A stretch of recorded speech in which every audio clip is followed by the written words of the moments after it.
உலகை எழுப்பும் ஞாயிறு அங்கே குடியிருப்பான். அவன் ஆனை முகத்தனின் அடியவர் மனத்தில் ஒளியாய் வந்து கொலுவிருப்பான்.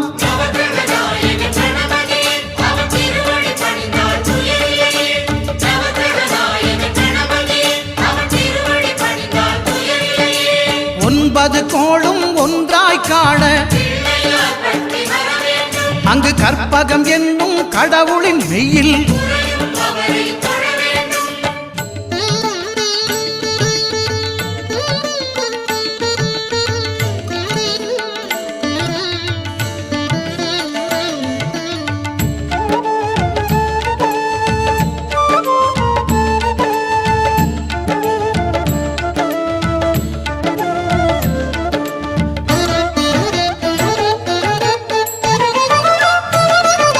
திங்கள் பகவான் திருமுகம் காண